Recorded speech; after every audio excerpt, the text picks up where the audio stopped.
My name is Myra Summers. I was 41 years old when my sister tried to take back the son she gave me 19 years ago. She got pregnant at 16. My parents panicked. They said a baby would ruin the family name, ruin Vanessa's future, ruin everything. So they turned to me. I was 22, single, had never held a newborn in my life. I took him anyway, raised him alone, worked 2 jobs his first 3 years, wrapped his Christmas presents in newspaper, sat in every parent-teacher conference by myself. My sister moved to Boston, finished college, earned her MBA, got married twice, and never once picked up the phone to ask about her son. Then he graduated from high school, and my sister walked into that gymnasium carrying a cake. Congratulations from your real mom. What happened at that graduation made my mother cry, made my sister's boyfriend leave, and made 200 strangers stand up for a woman they had never met. Before we start, if you are listening to stories about family and the moments that define us, take a second to like and subscribe. Drop a comment and tell me where you are right now and what time it is. Let me take you back. 19 years. To the night my mother called at 2 in the morning. I grew up in Willow Creek, Ohio. Population 11,000, the kind of town where your neighbor knows your report card before you do, and the grocery clerk asks about your grandmother's hip. My sister Vanessa is 6 years younger than me. She was the baby, the pretty one, the one who walked into a room and made people smile just by existing. I was the other one, the one who set the table, washed the dishes, drove Vanessa to dance class every Tuesday and Thursday because my mother said it was good practice for when I had my own kids someday. I loved my sister. I want to be clear about that. I loved her the way older sisters do, with irritation and tenderness braided together so tightly you cannot separate them. Our mother, Rita, had a simple philosophy. Vanessa was fragile. Vanessa needed protection. Vanessa was the one you worried about. And I was the one who handled things. The reliable one. The one who did not need checking on because I would figure it out. Our father, Gerald, agreed with whatever Rita said. He was not a cruel man. He was an absent one, present at the dinner table, gone from every conversation that mattered. I was 22. The spring everything changed. I had just finished my bachelor's in education at Ohio State. I had been accepted into a master's program with a full scholarship. I had a plan, a timeline, a studio apartment with a window that faced a parking lot, which I thought was beautiful because it was mine. Vanessa was 16. She was a sophomore. She had a boyfriend named Tyler who drove a Mustang and worked at the movie theater. Then one night in March, our house phone rang at 2 in the morning. It was my mother. I drove the 40 minutes home in the dark. Rita was sitting at the kitchen table with a cup of tea she was not drinking. Gerald stood by the refrigerator with his arms crossed, staring at a spot on the floor. Vanessa was upstairs. I could hear her crying through the ceiling. Rita did not look up when I sat down. She pushed a piece of paper across the table. An ultrasound printout. 4 months along. 4 months. Vanessa had known for 4 months and told no one. Rita's first words were not about Vanessa. Not about the baby. Not about Tyler, who had already stopped returning Vanessa's calls. Her first words were, "The neighbors cannot know." I remember the clock on the wall ticking. 11 minutes past 2. The tea getting cold. Gerald clearing his throat and saying nothing. Rita laid out the options the way a general lays out a battle plan. Adoption. But the agency would require paperwork, and paperwork meant people would find out. Keeping it. But Vanessa was 16, and Rita would not have a teenage mother in her house. "It would ruin everything we have built," she said, as though she had built something more than a front lawn and a reputation. Then she went to the hall closet, came back with a small yellow blanket folded into a square. Baby blanket. Cotton. Faded at the edges. "This was yours," she said, handing it to me. "When you were born." I held it. Soft. Thin from 22 years of storage. It smelled like cedar and dust. Rita sat back down, looked at me for the first time since I arrived. "You have to help," she said. "You are her sister." The next morning, Rita made it plain. If I did not take the baby, they would call an adoption agency by Friday. The baby would go to strangers. Vanessa would go back to school. And we would never speak of it again. I asked the only question that mattered. What about Vanessa? Does she want to keep the baby? Rita waved her hand like I had asked about the weather. Vanessa is a child. She does not know what she wants. Gerald nodded. He always nodded. I looked at Vanessa, who had come downstairs and was sitting on the couch with her knees pulled to her chest. She was wearing a hoodie 3 sizes too big. Her mascara was smudged under her eyes. She looked exactly like what she was, a scared 16-year-old who had no idea what was happening to her body or her life. Vanessa, I said, what do you want? She looked at Rita, then at me, then at the floor. I want it to go away, she whispered. Rita pointed at me. There. You heard her. She has school. She has her whole life ahead of her. She has school. I need you to remember that line. Because I will hear it again. 19 years from now, on the worst day of my life, those 4 words will come back to me in a gymnasium full of 200 people, and they will mean something entirely different. I drove home that night with the yellow blanket on my passenger seat. I had not said yes yet, but I had not said no. And in my family, silence was the same as agreement. 2 weeks later, I called my mother and told her I would do it. I withdrew from my master's program the next morning. Dylan was born on July 14th at 3:17 in the afternoon. 6 pounds, 9 ounces, a full head of dark hair and a scream that could strip paint. I was in the delivery room. Vanessa was there, of course, because she was the one in labor. Rita stood by the door, arms crossed, watching the clock. Gerald waited in the hallway, probably staring at a spot on the floor. The delivery took 11 hours. Vanessa was brave. I will give her that. She did not complain. She gripped the railing and breathed the way the nurse told her to, and pushed when they said push. She was 16 years old and her body was doing something extraordinary, and I watched her face through every contraction and thought, she is so young. When Dylan arrived, the nurse cleaned him and wrapped him and held him out. Who wants to hold him first? 3 people in that room. Vanessa turned her head toward the wall. Rita did not move. The nurse looked at me. I took him. 6 pounds, 9 ounces. His eyes were closed. His fist curled around my index finger and he stopped crying. Just like that. Like he had been waiting for the right person to hold him. The nurse asked who was taking him home. Silence. The longest silence of my life. I am, I said. 3 days later, I carried Dylan into my 1-bedroom apartment on East Willow Street. I had a crib borrowed from a coworker, a box of diapers from the dollar store, and the yellow blanket from my mother's closet. I wrapped him in it that first night. The same blanket that had wrapped me 22 years earlier. It barely covered him, but it was soft, and it was warm, and it was ours. The first year nearly broke me. Dylan had colic. He cried for 4 hours every night between 8 and midnight. I walked circles around my apartment holding him against my chest, humming songs I half remembered from childhood, watching the clock and praying for silence. I was working as a teaching assistant at Willow Creek Elementary, 7:45 to 3:30, then home to a screaming infant. I learned to function on 4 hours of sleep. I learned to eat standing up. I learned to shower in under 3 minutes because 3 minutes was exactly how long Dylan would tolerate the bouncy seat. I called my mother once, at 11 at night, after Dylan had been crying for 3 straight hours. I was standing in the kitchen in sweatpants and a formula-stained shirt, and I was crying too. Mom, I need help, I said. Just for one night, please. Rita's voice was steady. You chose this, Myra. You are an adult. Figure it out. She hung up. Vanessa, meanwhile, moved to Boston for college in August.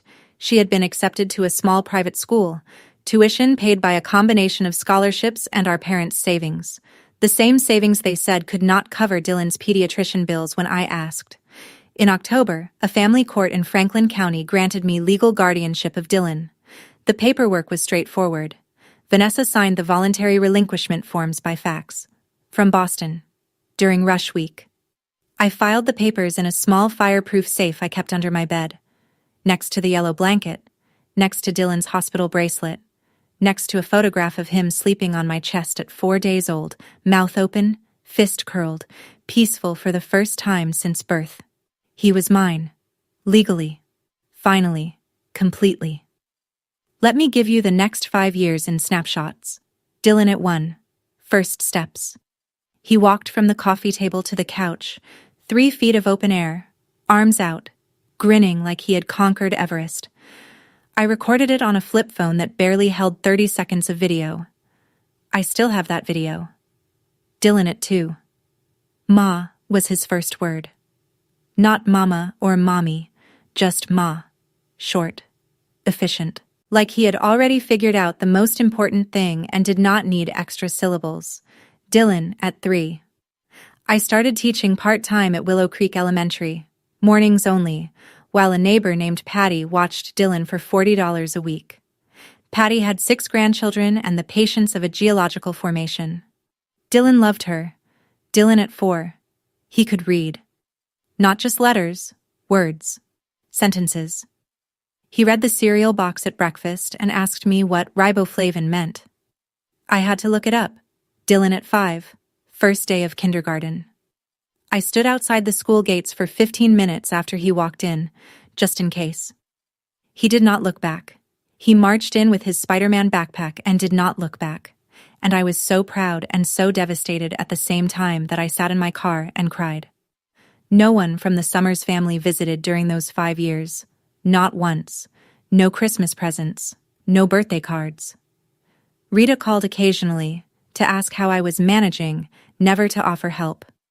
Gerald sent a check for $50 on Dylan's 3rd birthday.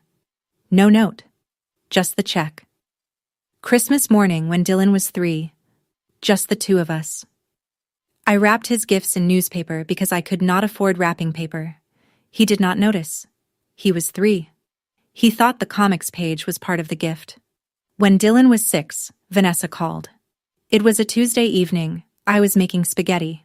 Dylan was at the table drawing a picture of a dinosaur eating a spaceship.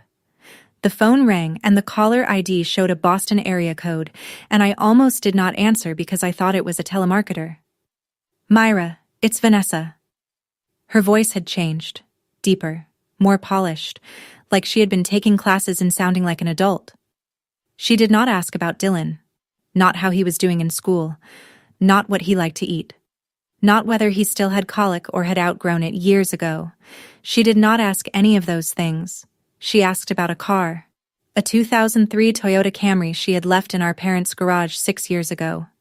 She wanted to know if it was still there. She needed to sell it. I'm graduating next spring, she said, and I need cash for my apartment deposit. I told her the car was probably still in the garage. She said she would call Rita to arrange it. Then she said, "Thanks. Bye," and hung up. 42 seconds. I timed it afterward because I could not believe that was the whole conversation. That evening, Rita called.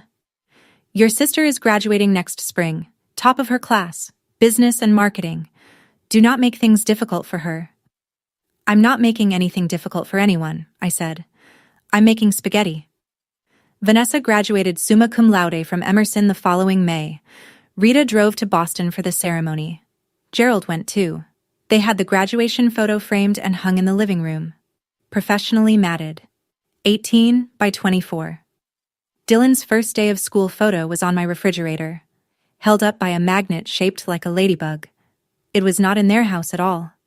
When Dylan was 8, 2 things happened that changed the trajectory of my life. The first, Willow Creek High School offered me a full-time position as a special education aide, with a path to coordinator if I completed my master's degree. The salary was $43,000 a year, benefits included. For a single mother who had been living on teaching assistant wages and carefully portioned grocery runs, that number felt like a fortune. The second, Dylan asked me a question while I was washing dishes. Aunt Myra, how come I don't have a mom and dad like the other kids? My hand stopped moving. The water kept running. A plate slipped and clinked against the bottom of the sink. He was sitting at the kitchen table behind me, homework spread out, pencil in his hand, looking at me with those dark, serious eyes that were already too perceptive for an 8-year-old. I turned off the water, dried my hands, sat down across from him. Dylan, I love you more than anything in this world. Your birth mom loves you too, in her own way. But I'm the one who's here. I'm the one who's always going to be here. He studied my face, 8 years old and already reading people like they were books. I know, he said. I just wanted to call you Mom, instead of Aunt Myra. Is that okay? I had not cried in years. Not when Rita refused to help. Not when Vanessa called about a car instead of her son. Not when Christmas came and went without a card from anyone. But when an 8-year-old boy asked permission to call me Mom, I broke. He got up from his chair, walked around the table, and hugged me. Small arms, tight grip. He smelled like pencil shavings and grape juice. It's okay, Mom, he said. First time. That night, after Dylan went to bed, I sat at the kitchen table for a long time. I thought about calling Rita, about saying, "Your grandson just called me Mom, and it was the best and saddest moment of my life, and I need you to tell me I'm doing okay." I did not call, because I already knew what she would say. She would tell me not to confuse Dylan. She would tell me Vanessa was his real mother. She would tell me I was overstepping. Instead, I opened the fireproof safe under my bed, took out the legal guardianship papers, read them in the light of my bedside lamp. My name on every line: Myra Lynn Summers, legal guardian; Vanessa Marie Summers, signature of biological mother; relinquishing all custodial rights; notarized, stamped, filed with Franklin County. Underneath the papers was the yellow blanket. I had kept it folded in the safe since Dylan outgrew it at 5. He used to carry it everywhere, to the grocery store, to bed, to the bathtub. It was frayed at the corners and missing a quarter of its original stitching. It smelled like baby shampoo and years. I was still holding it when I heard a small knock on my door. Dylan stood there in his dinosaur pajamas. "Mom, I can't sleep." "Me neither," I said. He climbed into my bed, saw the blanket in my hands, reached for it. "That's my baby blanket," he said. He had not seen it in 3 years. "It was mine first," I said, "before it was yours." He took it from me, studied the frayed edges, then he folded it carefully, too carefully for an 8-year-old, and placed it back in the safe. "We should keep it safe," he said. "It's important." It was. More than he knew. I told Dylan the full truth when he was 13. We were sitting on the porch on a Sunday afternoon. He had been asking questions for months, not direct ones, but circling questions. Why did Grandma Rita always introduce him as Vanessa's son? Why was there no record of his birth in our family photo albums? Why had he never met Tyler? So I told him. All of it. I told him about the phone call at 2 a.m, about Rita's ultimatum, about the yellow blanket and the 40-minute drive home in the dark. I told him that Vanessa was 16 and scared and not ready. I told him about the facts, about the legal papers, about the fact that his biological mother had not called, written, or visited in 13 years. I did not editorialize. I did not say Vanessa was a bad person. I did not say Rita was wrong. I just told him what happened, in order, the way it happened. Dylan listened without interrupting. When I finished, he stood up, went inside, and closed his bedroom door. He did not come out for 2 days. On the 3rd morning, he appeared at the kitchen table, already dressed for school. I had made scrambled eggs. He sat down, picked up his fork, ate 3 bites. Then he said, "I'm not angry at her." "At Vanessa?" I asked. "At any of them. I'm just sad for her. She missed everything." He went to school. I sat at the table for another 20 minutes, holding a spatula, not breathing properly. Dylan did not stop calling me Mom. He did not ask to meet Vanessa. He did not ask to call Rita or Gerald. He just continued being 13. Awkward, brilliant, growing 3 inches that summer. And he continued being mine. While I was raising Dylan, Vanessa was collecting accomplishments. MBA from Northwestern, marketing director at a boutique agency in Chicago by 28, corner office, company car, the kind of career that photographs well on LinkedIn. She also collected marriages. The first lasted 2 years. His name was Brett. I never met him. The second lasted 14 months. His name was Marco. I never met him either. Each time Vanessa got divorced, Rita called me, not to ask how Dylan was doing, not to tell me about what Vanessa's son had scored on his math test or that he had made the honor roll for the 4th time in a row. She called to tell me not to add to Vanessa's stress. "Your sister is going through a hard time," Rita said after divorce number 2. "She doesn't need judgment from anyone right now." "I haven't spoken to Vanessa in 3 years," I said. "Good. Keep it that way. Let her heal." My sister got married twice, divorced twice, and neither time did she send Dylan a birthday card. July 14th came and went, year after year, and the mailbox stayed empty. No card, no call, no text. The post office knew my address. She just did not use it. Meanwhile, I completed my master's degree. It took me 4 years of night classes while working full-time and raising Dylan. I graduated when Dylan was 8. No one from my family attended my graduation either. Claire Reeves, a colleague who had become my closest friend, sat in the 3rd row and cheered loud enough for 10 people. I became the special education coordinator at Willow Creek High School the following year. No one called to congratulate me, but that was fine. I had stopped waiting for that phone call around year 4. The Thanksgiving when Dylan was 15 was the first time I brought him to my parents' house in years. I do not know why I agreed to go. Maybe I thought things had changed. Maybe I wanted Dylan to have the big table holiday experience at least once. Maybe I was tired of pretending the Summers family did not exist. We drove the 40 minutes to Willow Creek. Dylan wore a button-down shirt he had picked out himself. He was nervous. I could tell because he kept adjusting his collar in the passenger seat mirror. The house was full. Rita had invited cousins, an aunt, 2 neighbors. The table was set for 14. Turkey, mashed potatoes, green bean casserole, a normal Thanksgiving.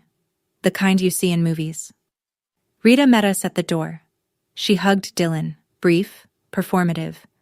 Then she walked him into the dining room and introduced him to a cousin he had never met. "This is Vanessa's son, Dylan."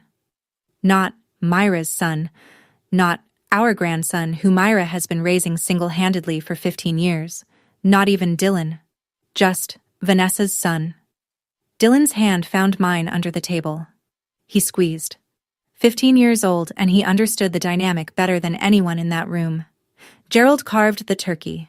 Rita poured wine.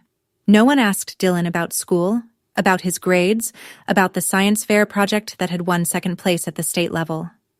No one asked me about anything at all. After dessert, Rita cornered me in the kitchen. "It was nice of you to bring him," she said, loading the dishwasher. "Vanessa would be glad to know he's doing well." "Then maybe Vanessa should ask him herself," I said. Rita gave me the look, the one that said, "You are being difficult again." We drove home in silence. Dylan broke it first. "I don't need to go back there, Mom." Dylan's junior year was when I realized he was not just smart. He was remarkable. Straight A's since freshman year. AP classes stacked 3 deep. Debate team captain. Volunteer tutor at the community center every Saturday morning. His teachers stopped me in the hallway to say things like gifted and exceptional and, "Have you considered early college admission?" I had considered nothing except making sure he ate dinner every night and had clean clothes for school. Everything else, the grades, the ambition, the quiet discipline, that was all Dylan. His college counselor called me in for a meeting in October. "Dylan is on track to be valedictorian," she said. "His essay is one of the strongest I've read in 20 years. I asked what the essay was about. She slid a printed copy across the desk. The title was centered at the top in 12-point Times New Roman, "The Woman Who Chose Me." I read it in the school parking lot because I could not read it in front of another human being. I sat in my Honda with the engine off and the windows up, and I read every word. He wrote about the night I brought him home from the hospital, about the yellow blanket, about learning to ride a bike in the parking lot of our apartment complex because we did not have a driveway, about the Christmas mornings with newspaper wrapping paper, about the night he asked to call me Mom and I cried.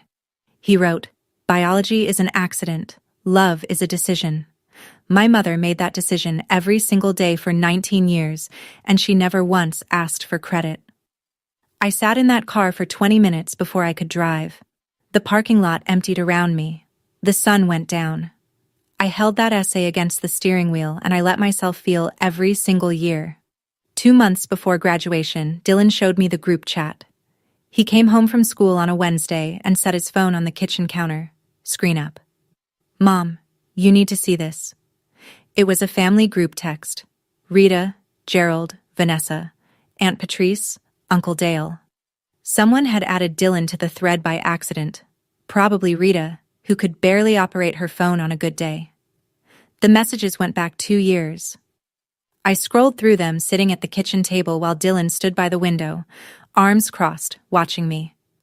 Rita, 14 months ago. "When Vanessa is ready, she will take Dylan back. Myra is just keeping him for now." Vanessa, same thread, 3 days later. "Give me a couple more years. I'm getting my life together." Gerald. Thumbs up emoji. Aunt Patrice.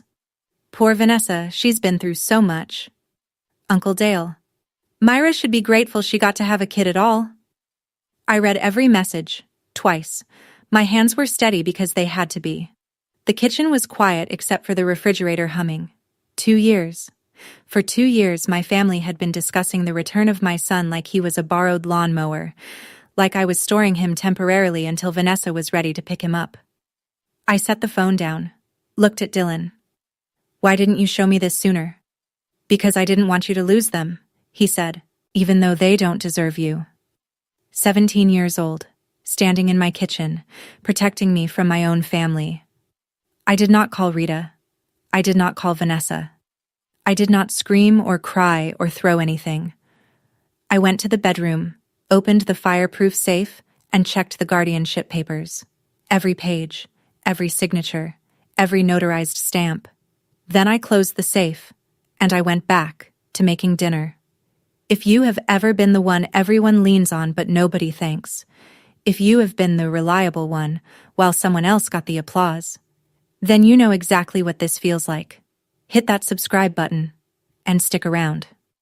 Because what happens at graduation is something I still cannot believe Dylan had the courage to do. That night, after dinner, Dylan and I sat on the porch. "Why didn't you tell me when you first saw the messages?" I asked again. He was quiet for a while. Crickets filled the silence. "Because you would have confronted Grandma," he said. "And then she would have cut you off completely. And even though she doesn't treat you right, I know you still love her. I didn't want to be the reason you lost your mom." I wanted to argue. I wanted to say that Rita had lost the right to be called my mom years ago, but the truth was more complicated than that, the way truth always is when it involves family. "Dylan, you and I are a family. We have been since the day I brought you home. Whatever they think, whatever they plan, it does not change what is legally and actually true. You are my son." He nodded. "I know. I've always known." I did not confront anyone. I did not forward the screenshots. I did not post them online or send them to a lawyer. I did not do any of the dramatic things you might expect. What I did was quiet. I opened the fireproof safe under my bed. I checked every document. Guardianship papers, valid. Voluntary relinquishment, signed and notarized. School enrollment records. My name on every emergency contact line for 19 years. Medical records. My signature on every consent form since his first vaccination. I also found the yellow blanket, folded in the corner of the safe, faded, frayed, smelling faintly of something I could no longer name. I held it for a moment. Then I put it back and closed the safe. If they wanted a fight, the paperwork was ready. But I was not going to start one. 6 weeks before graduation, Rita called with news. She did not ask about Dylan's valedictorian announcement. She did not ask about the ceremony or whether she should bring anything. She called to talk about Vanessa. "Your sister has met someone," Rita said, the way people announce lottery wins. His name is Harrison Whitfield. He's in real estate. Very successful. Very traditional. He wants a family, Myra. A real family. I leaned against the kitchen counter and listened. Vanessa told him about Dylan, about how complicated things were, about how the family situation forced her to make a difficult choice. What choice was that? I asked. You know what I mean. The choice to let you help. Let me help. That was how my mother described 19 years of solo parenthood. Letting me help. Harrison is very moved, Rita continued. He thinks Vanessa is brave. He wants to meet Dylan. This could be Vanessa's chance, Myra. Her chance to finally have everything she deserves. Her chance. Not Dylan's chance to know his biological mother. Not a chance for the family to heal. Not a chance for you to finally get some recognition. Vanessa's chance. That was the phrase my mother used. The graduation of my son, the child I had raised for 19 years. And my mother saw it as an opportunity for Vanessa. Harrison doesn't know the full story, does he? I said. He knows what he needs to know. He doesn't know she signed away her rights by fax during rush week. Silence. Then. Do not ruin this for her. I hung up. Went outside, sat on the porch steps for 30 minutes, watching the streetlights come on one by one. Fireflies, lawnmowers in the distance. Dylan came out with 2 glasses of water, sat next to me. Grandma called? He asked. Yeah. About Aunt Vanessa? She's not your aunt. I know, but it's easier. 3 weeks later, Dylan came into the kitchen holding his phone. She messaged me. I was grading papers at the table, red pen in hand, stack of IEP reports. He turned the screen toward me. Instagram direct message, from an account with a professional headshot and 4,000 followers. Hey handsome, I know this is out of the blue, but I'm your bio mom. I've thought about you every single day. I would love to meet you. I'm coming to town soon. Followed by 3 heart emojis and a smiley face. I read it twice, set down my red pen. Looked at Dylan. He was watching me the way he always did when something important was happening. Quietly, carefully, measuring my reaction before forming his own. What do you want to do? I asked. I don't know. What should I do? That's your decision, Dylan. Not mine. He sat down. Thought about it for 2 full minutes. Then he typed a reply. Short, polite, cool. Hi, thank you for reaching out. I appreciate you thinking of me. No, Mom. No heart emojis. No, I'd love to meet you. Just a surface-level acknowledgement that a message had been received. Vanessa replied within 90 seconds. Can't wait to see you at graduation. I'm bringing someone special I want you to meet. Dylan read it. Then he locked his phone and put it face down on the table. I thought about Vanessa at 16, signing papers by fax from a sorority house, and Vanessa at 35, typing, I've thought about you every single day, with 3 heart emojis. Same person, same avoidance, different font. She has school. I've thought about you every single day. 2 sentences, 19 years apart. The first was at least honest. 6 weeks before graduation, the school made it official. Dylan Summers, valedictorian, class of 2026. I got the call from the principal's office on a Tuesday morning between 2nd and 3rd period. I was in the middle of an IEP meeting for a student with dyslexia. I excused myself, stepped into the hallway, and listened to Principal Hendricks tell me that my son had the highest GPA in a class of 312 students. He'll give the valedictorian address at the ceremony, Hendricks said. 5 to 7 minutes. He can choose his own topic. I thanked her, hung up, leaned against the hallway wall for a moment. A sophomore walked by and asked if I was okay. I told her I was fine. I was better than fine. That evening, I told Dylan. He smiled, the quiet, contained smile he had inherited from no one in the Summers family because it was entirely his own. I already started writing the speech, he said. Can I read it? Not yet. You'll hear it at the ceremony. For the next 6 weeks, I heard him practicing behind his closed bedroom door. Reading out loud, pausing, rereading. Sometimes I heard silence that lasted 5 or 10 minutes, And I knew he was rewriting something. I bought a new dress for the first time in 3 years. Claire helped me pick it out. Navy blue, simple, comfortable enough to sit in a plastic chair for 2 hours. Claire said I looked like I was going to a state dinner. I told her I was going to something better. Dylan ironed his own shirt. He had been ironing his own shirt since he was 14. I taught him. He was better at it than I was. 2 weeks. Then 1 week. Then 3 days. The ceremony was coming, and so was Vanessa. The phone call came on a Thursday evening, 9 days before graduation. Rita's number. I almost let it ring. Almost. Vanessa will be at the ceremony, Rita said. No greeting. No small talk. She's bringing Harrison. They're flying in from Chicago. Fine. Do not make a scene, Myra. I have never made a scene in my life. Good. Because this is an important day. For Vanessa. I held the phone away from my ear and stared at it. An important day. For Vanessa. Not for Dylan, the one graduating. Not for me, the one who had helped him with homework every night for 13 years. For Vanessa. The one who was flying in with a new boyfriend to perform the role of mother for an audience. She's bringing a cake, Rita added. Something special. To celebrate. That's nice, I said, because there was nothing else to say. I hung up, sat on the porch. It was May. The air smelled like cut grass and magnolia. I could hear the neighbor's sprinkler clicking. After 15 minutes, Dylan came outside with 2 glasses of lemonade. He sat down next to me. We drank in silence for a while. She's coming, I said. I know. With Harrison. I figured. Are you okay with that? He set his glass down on the porch railing, looked at me with those dark, steady eyes.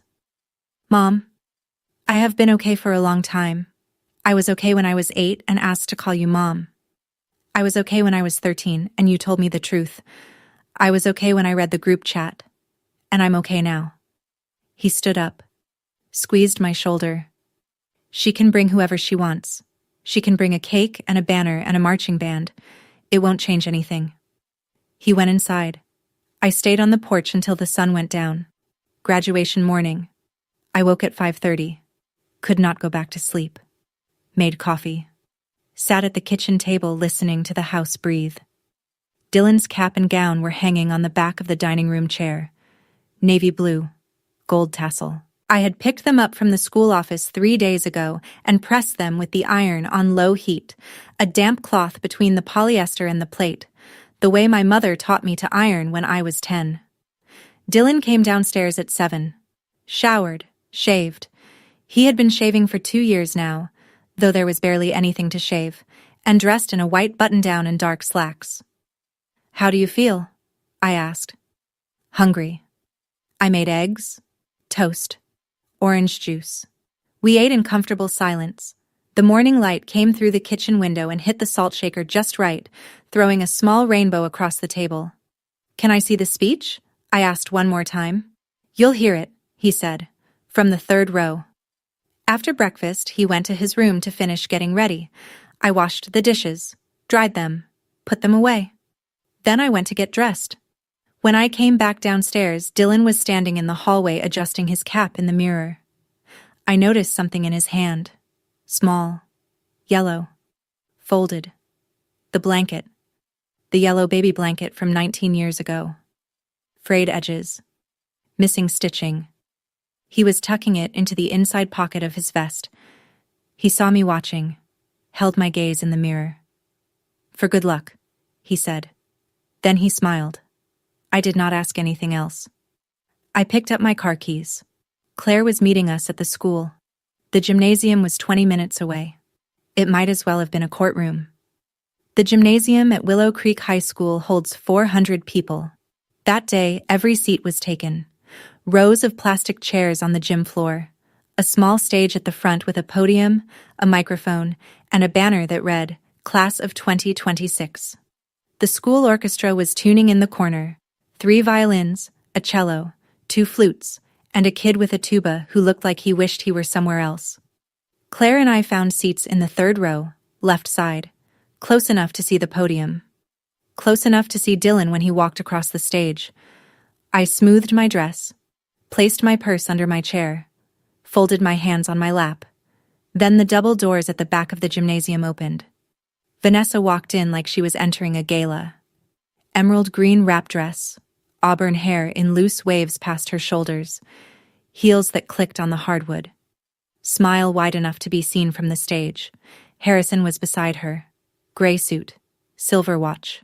Salt and pepper hair combed precisely. He carried himself the way men with money carry themselves. Shoulders back, chin level, surveying the room like he was considering purchasing it.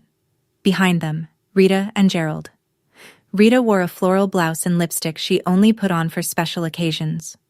Gerald wore a tie that did not match his shirt, and in Rita's hands, resting on a plastic tray with a paper doily underneath, a cake, white frosting, pink lettering, the kind you order from a grocery store bakery with 24 hours notice. Congratulations from your real mom. 200 people in the room, families finding their seats, students lining up in the hallway, and my mother was walking down the center aisle carrying a cake that claimed my son belonged to someone else. I did not move. I did not speak. Claire reached over and took my hand. Before the ceremony started, Vanessa made her move. She walked straight to the staging area where the graduates were lining up. Security did not stop her because she smiled at the volunteer parent at the door and said, "I'm Dylan Summers' mother." And technically, biologically, she was not lying. I watched from my seat as she found Dylan in the line. She hugged him. A full, theatrical embrace, both arms wrapped around him, head tilted for maximum visibility. Dylan stood rigid, his arms stayed at his sides. Harrison hung back, observing. Rita beamed from 3 rows behind me, cake balanced on her lap. Then Vanessa turned. She walked toward me, heels clicking, smile locked in place. She stopped at the end of my row and leaned in, close enough that the people behind us could hear. "Myra, thank you so much for taking care of my son all these years. You have been an incredible babysitter." She paused, placed her hand on my shoulder. "But I'm here now. I'll take it from here." Babysitter. 19 years, 4,000 school lunches, 300 parent-teacher conferences, 11,000 bedtime stories, 16 years of homework help, 19 Christmas mornings, 19 birthday cakes that I baked myself because bakery cakes cost $40, and that was a week of groceries. Babysitter. I did not respond. Not because I could not think of what to say. I had 19 years of things to say. I did not respond because I saw Dylan watching us from the staging area. He was standing very still. His jaw was tight. His eyes were locked on mine. And in those eyes I read a message as clearly as if he had spoken it aloud. Wait for me. So I waited. The ceremony began at 10 o'clock sharp. Principal Hendricks welcomed the families. The school orchestra played something classical that nobody recognized. The superintendent gave a speech about futures and possibilities and the importance of community, which lasted 12 minutes and contained no fewer than 6 sports metaphors. Then the graduates began crossing the stage, one by one, name called, diploma received, handshake, smile, photograph. 263 graduates in alphabetical order. Vanessa had moved to the second row, directly in front of me. She had her phone out, recording. Every time a student crossed the stage, she lowered it. When someone named Samantha Ruiz walked across, Vanessa leaned to Harrison and whispered something.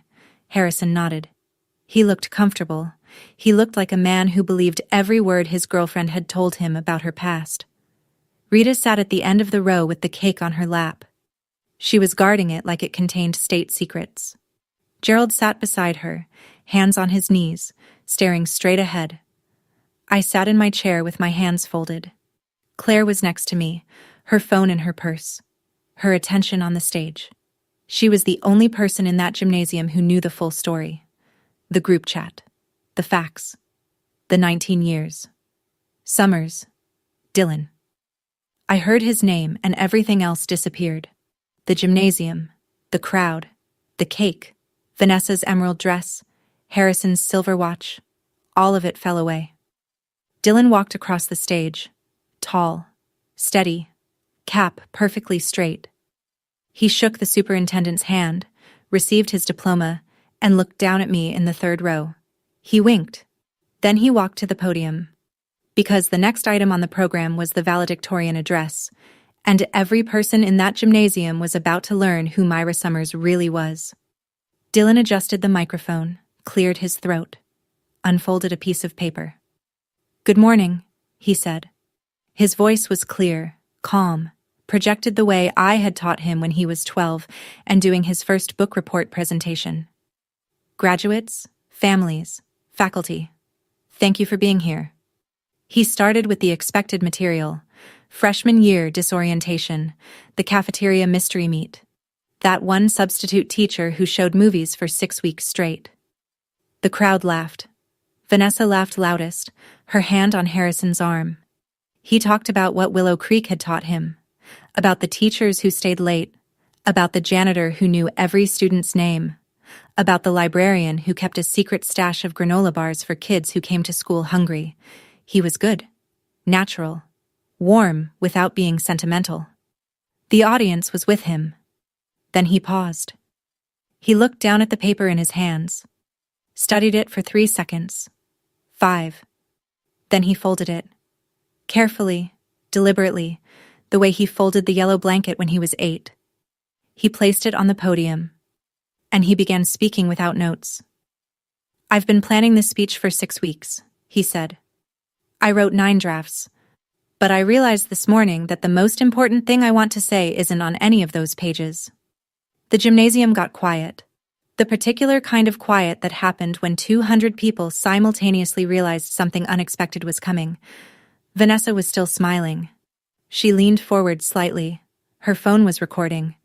She thought he was about to talk about her. I could see it in the way she straightened her posture, the way she squeezed Harrison's hand.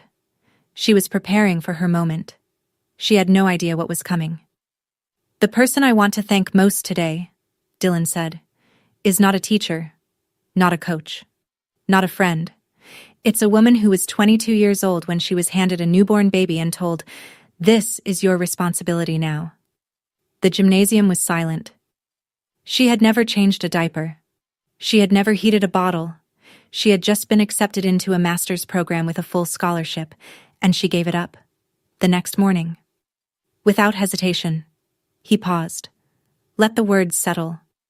She moved into a 1-bedroom apartment and figured it out. 4 hours of sleep a night for the first year. Teaching assistant salary. Dollar store diapers.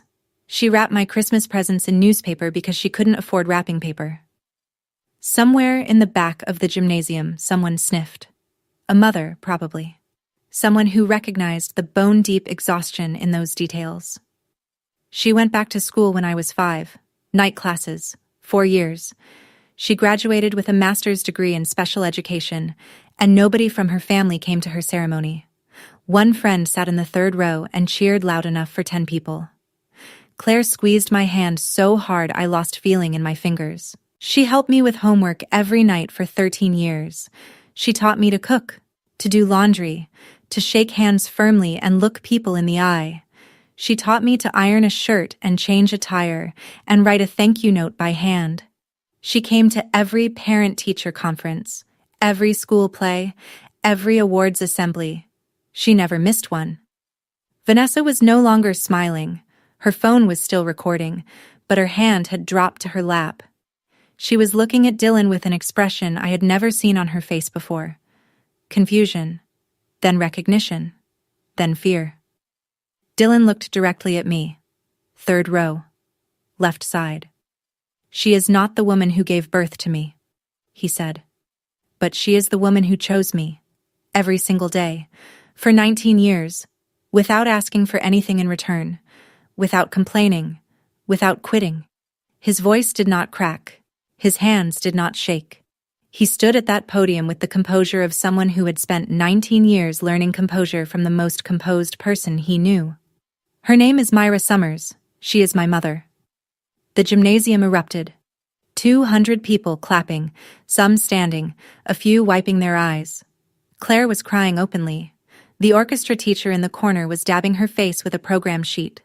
Principal Hendricks, standing by the stage steps, pressed her hand over her heart. I could not move. I sat in my plastic chair with tears running down my face, and my hands folded in my lap, exactly where they had been for the past 45 minutes.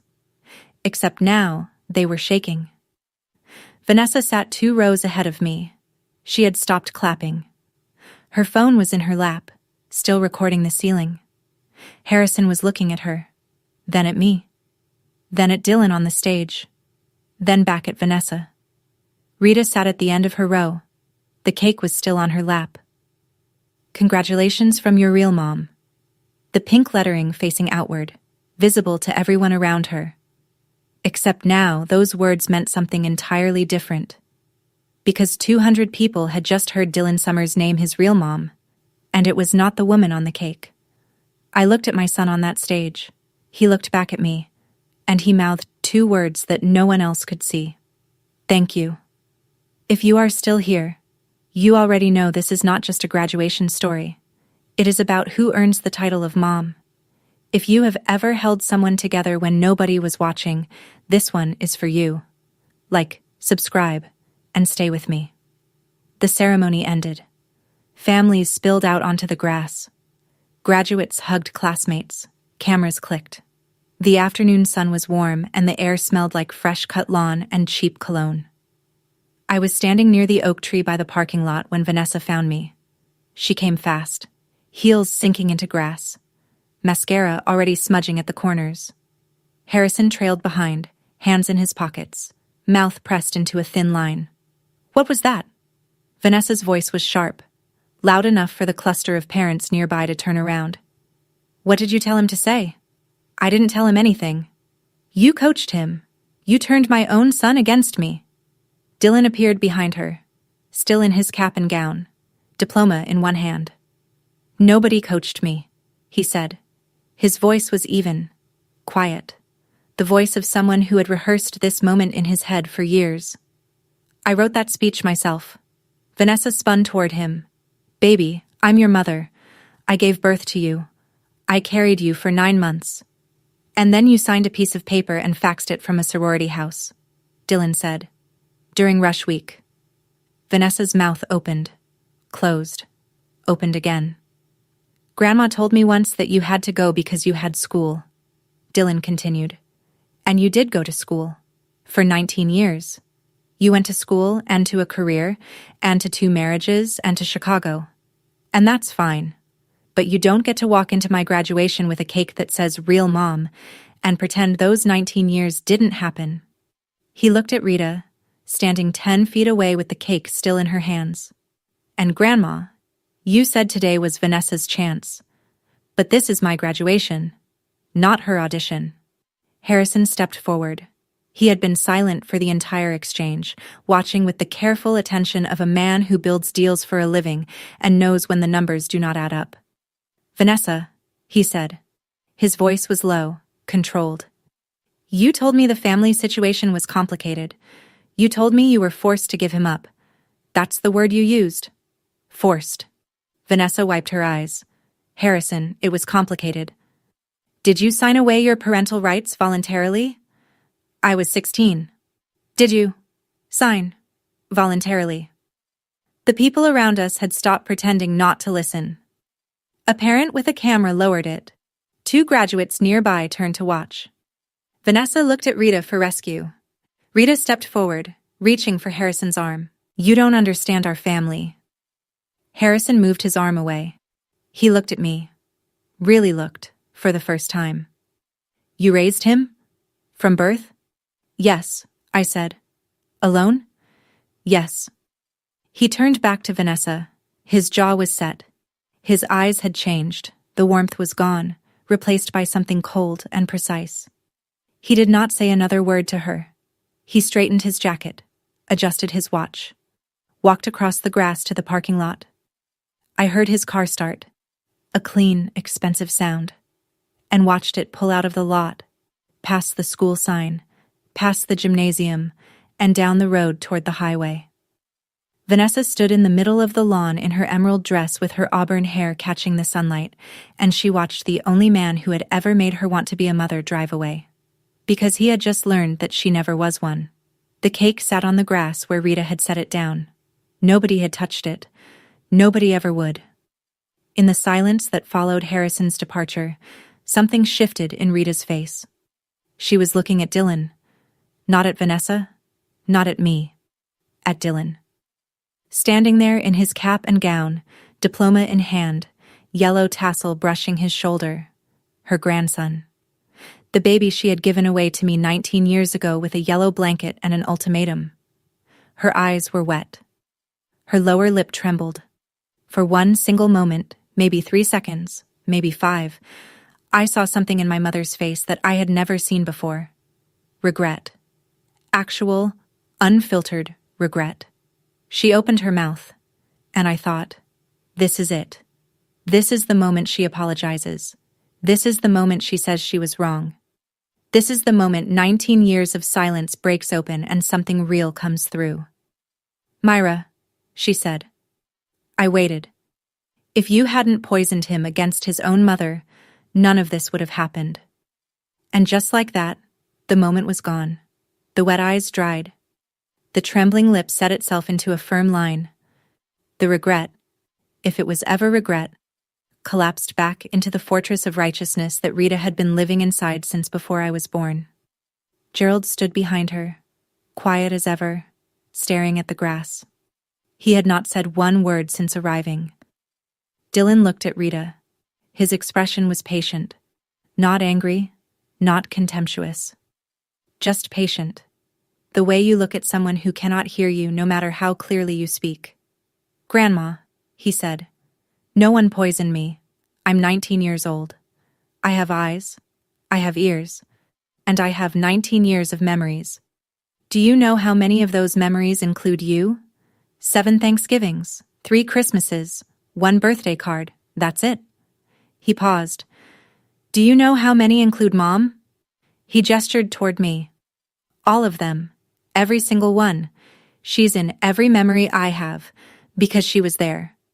Rita had no answer for that. There was no answer for that.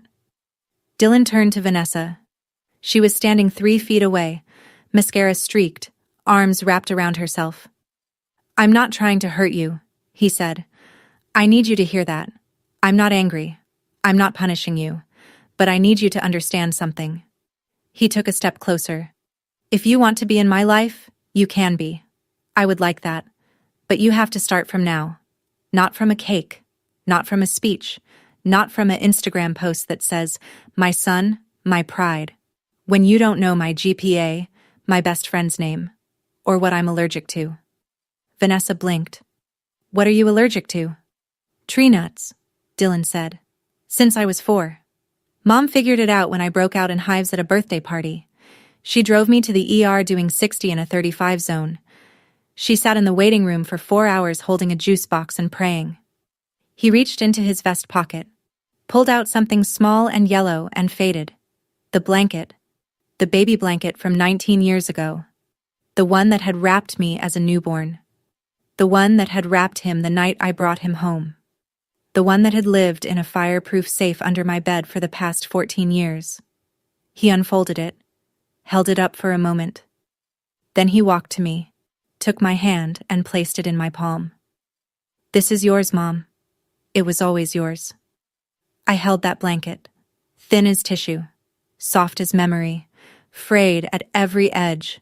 It smelled like cedar and baby shampoo, and 18 years of being someone's whole world. I could not speak. There was nothing left to say.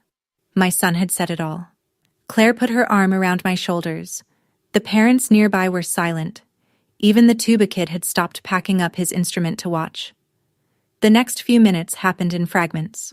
Vanessa standing alone on the grass, arms still crossed, looking at the ground. Her emerald dress catching the wind. Nobody approaching her. Nobody speaking to her. Rita pulling Gerald toward the parking lot without a word.